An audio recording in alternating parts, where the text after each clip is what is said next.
जब एक छोटा बच्चा भगवान से यह कहे, मेरे पापा को बचा लो भोलेनाथ, मैं कभी कुछ नहीं मांगूंगा, और फिर भी उसकी प्रार्थना अनसुनी रह जाए, तो सवाल उठता है, क्या भगवान सच में सबकी सुनते हैं? यह कहानी है एक छोटे से भोले बालक की, जो रोज शिव के चरणों में फूल चढ़ाता था, जिसने शिव को बड़ा भाई माना था और जिसने अपने पापा की जान बचाने के लिए अपने प्राण तक दे दिए। गांव के पुराने शिव मंदिर में एक गरीब पुजारी हरिनाथ शास्त्री अपनी 8 साल की संतान बालकृष्ण के साथ रहते थे। पत्नी के देहांत के बाद बेटा ही उनका संसार था। भोलेनाथ, आप मेरे बड़े भाई हो, मेरे पापा को हमेशा सुरक्षित रखना। एक दिन आरती करते समय हरिनाथ अचानक बेहोश होकर मंदिर की सीढ़ियों से गिर पड़े। गांव वालों ने देखकर भी अनदेखा कर दिया। बालकृष्ण डर के मारे रोते रोते पिता के पास बैठा रहा। यूएम नमः शिवाय। पापा को ठीक कर दो भोले, मैं कभी कुछ नहीं मांगूंगा। दिन बीते, बच्चे की आवाज बैठ गई। भोले, तुमने मेरी प्रार्थना नहीं सुनी, अब मैं भी चुप हो जाऊंगा। हरिनाथा को होश तब आया जब बेटा जा चुका था। उस दिन से मंदिर की आरती बंद हो गई। जिस भगवान ने एक बच्चे की पुकार भी नहीं सुनी, उससे मैं अब क्या कहूं? घंटियां अब भी लटकती हैं, मगर कोई उन्हें छूता नहीं। हरिनाथ का संसार समाप्त। पुत्र शिवलिंग के सामने मरा और भगवान चुप रहे। हरिनाथ न रोया न चीखा, बस पत्थर की तरह हो गया। एक दिन गांव वालों ने हरिनाथ को देखा। उसने भस्म लगाया और पहाड़ की दिशा में निकल गया, एक निर्जन बर्फीली गुफा की ओर। वो वरदान नहीं मांगने गया। जैसे तू चुप रहा, वैसे अब मैं रहूंगा। जब तक तू जवाब न दे, मैं अन्न, जल और वाणी का त्याग करूंगा। गुफा में वह बैठ गया, कपड़े फटे, आंखें लाल। दिन बीते, सप्ताह बीते, फिर महीने। उसका शरीर सूखने लगा, बाल सफेद हो गए।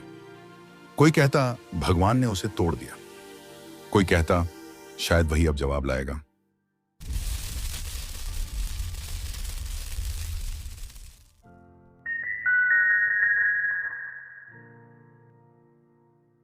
एक प्रकाश शिवलिंग के आकार में हरिनाथ पर झुकाया।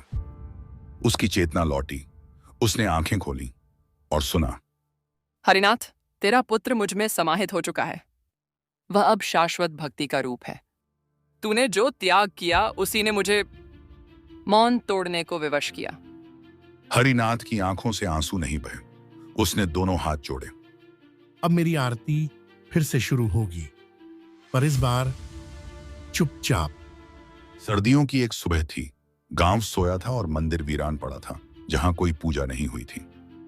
ठीक ब्रह्म मुहूर्त में मंदिर की घंटी एकाएक बज उठी। गांव वाले चौंक गए। जो दृश्य सामने था वो हैरान कर देने वाला था। हरिनाथ शास्त्री लौट आए थे, एक तपस्वी की तरह। वह बिना कुछ बोले सीधे शिवलिंग के सामने गए, दीपक जलाया, धूप लगाई और माथा टेका। क्या बाबा फिर से आरती गाएंगे? हरिनाथ की आंखें भर आईं। उन्होंने मन ही मन आरती शुरू की।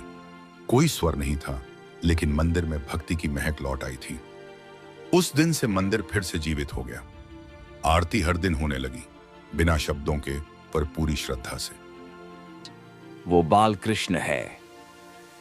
उस रात मंदिर में बहुत तेज हवा चल रही थी। हरिनाथ का मन अशांत था। धीरे धीरे जब नींद ने घेरा, तो वह एक स्वप्न में चला गया।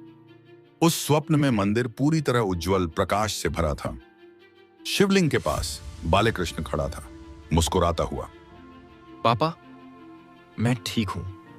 मैं कहीं गया नहीं, मैं अब भोलेनाथ के दिल में हूं। हरिनाथ आगे बढ़ता है, उसे गले लगाना चाहता है, पर बच्चा धीरे धीरे पीछे हटता है। हरिनाथ, तू हार गया था एक पिता की तरह, पर तू जीत गया एक भक्त की तरह। मेरा बच्चा मुझसे दूर क्यों गया? कभी कभी भगवान को सबसे प्यारे अपने पास बुलाने पड़ते हैं। तेरे पुत्र की भक्ति इतनी निर्मल थी कि उसने मेरे मौन को भी तोड़ दिया। मैं अब रोज यहीं आता हूं पापा। जब तुम चुपचाप दीपक जलाते हो, वो रोशनी मुझे दिखती है। और तभी हरिनाथ की आंखें खुलती हैं। आंखों में आंसू, लेकिन मन शांत। हर दिन की तरह वह भी एक साधारण सुबह थी। हरिनाथ शास्त्री मंदिर के बाहर दीपक जला रहे थे। हरिनाथ ने सिर उठाकर देखा। एक अजनबी बालक, लगभग 8-9 साल का, धूल से सना चेहरा, फटे कपड़े, पर आंखों में वही गहराई। बाबा, क्या मैं यहाँ रह सकता हूँ? हरिनाथ कुछ देर उसे देखता रहा। उसका कंठ रुद्ध हो गया। तुम कहां से आए हो? मुझे नहीं पता, पर कोई मुझे यहाँ भेज कर गया है।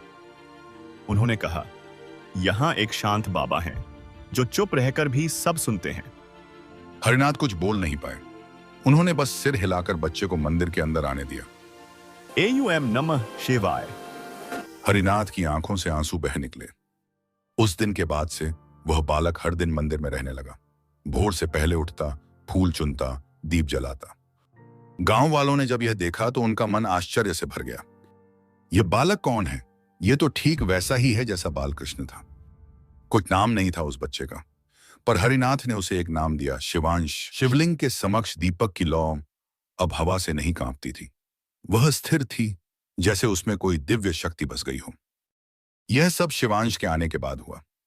भोर का पहला प्रहर हरिनाथ शास्त्री ने देखा शिवांश पहले ही जाग चुका था।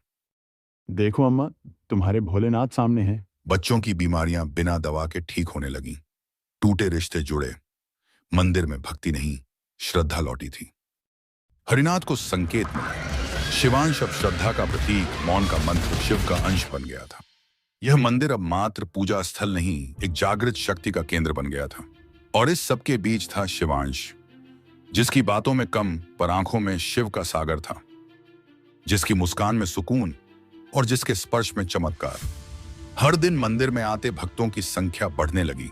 कोई प्रमाण नहीं था, बस श्रद्धा थी। एक दिन संध्या के समय मंदिर की ओर एक गंभीर स्वरूप तपस्वी आया। उन्होंने पूछा, इस गांव में एक बालक है जो मौन में शिव को जगा देता है, कहां है वह? लोगों ने शिवांश की ओर इशारा किया। हे नीलकंठ, तू अपने ही अंश को फिर से इस धरा पर भेज बैठा है, एक बालक के रूप में। यह कोई साधारण बालक नहीं है, यह शिवांश है, शिव का अंश। इसे इस कलयुग में भेजा गया है ताकि टूटे हुए दिलों में भक्ति की लौ फिर से जले। मैं भगवान नहीं हूं, मैं बस एक प्रकाश की किरण हूं जिसे भोलेनाथ ने भेजा है ताकि लोग जान सकें। श्रद्धा मौन में भी जीवित रहती है और सच्चा प्रेम कभी मरता नहीं। उस दिन से शिवांश पूजनीय हो गया, पर वह स्वयं कभी पूजा का केंद्र नहीं बना। अब सब जानते थे, उस चुप्पी में शिव खुद बोले करते थे।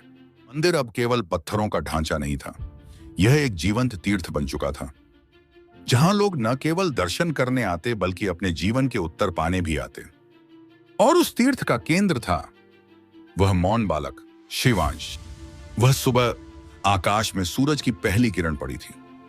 हरिनाथ शास्त्री ने मंदिर खोला और देखा शिवांश शिवलिंग के सामने नहीं था। पहली बार मंदिर खाली लगा। शिवांश न फूलों के पास था, न दिए के आगे, न ही अपने कोने में। हरिनाथ का हृदय कांप उठा। लेकिन तभी मंदिर के आंगन में एक कागज पड़ा था, एक सफेद पत्र जिस पर चंदन से कुछ लिखा गया था। हरिनाथ ने कांपते हाथों से पत्र उठाया और पढ़ा, मैं शिव नहीं हूं, मैं बस तुम्हारे विश्वास का दर्पण था। जब तक तुम्हें अपनी श्रद्धा पर संदेह था, तब तक मुझे शरीर में रहना पड़ा। अब तुम जान चुके हो कि शिव कहीं बाहर नहीं, तुम्हारे भीतर हैं। अब मेरा समय पूर्ण हुआ। जहां श्रद्धा जीवित है, वहां मैं सदा रहूंगा। शिवांश। हरिनाथ का कंठ रुद्ध हो गया। और तभी मंदिर की घंटियां बिना किसी के छुए आप से आप बज उठी। दीपक की लौ नीले प्रकाश में बदल गई। शिवलिंग से एक शीतल ध्वनि निकली, AUM। लोग दौड़कर मंदिर में आए। हर कोई बस एक ही बात कह रहा था, शिवांश कहां है? क्या वो चला गया?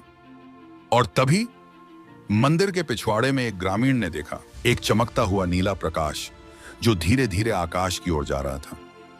उस प्रकाश के केंद्र में एक आकृति थी, एक बालक मुस्कुराते हुए दोनों हाथ जोड़कर धूप की दिशा में विलीन हो रहा था। उसके बाद मंदिर पहले से अधिक शांत हो गया। शिवलिंग की चमक अब दिन रात रहती थी और हर नए आने वाले को ऐसा लगता जैसे कोई अब भी वहां बैठा है, मौन में मुस्कुराता हुआ। हरिनाथ शास्त्री अब बोलने लगे थे, लेकिन केवल तब जब कोई श्रद्धा खो बैठता। मौन में ही शिव है और शिवांश हमारे बीच अब भी है। समाप्त नहीं, अमर है। शिव की चुप्पी अब एक कथा नहीं, एक संदेश बन चुका था। अगर यह कहानी आपके हृदय को छू गई हो, अगर शिवांश की चुप्पी में आपने शिव का स्वर सुना हो, तो इस वीडियो को लाइक करें और कमेंट में जरूर लिखें। ऐसी और भी भावुक आध्यात्मिक कहानियों के लिए जहां श्रद्धा और मौन का संगम होता है, हमारे चैनल को सब्सक्राइब करें। घंटी जरूर दबाएं, क्योंकि अगली कहानी शायद आपके जीवन को भी बदल दे। आपका साथ ही हमारे शब्दों की शक्ति है। हम मिलते हैं अगली कथा में, जहां मौन फिर बोलेगा। जय भोलेनाथ।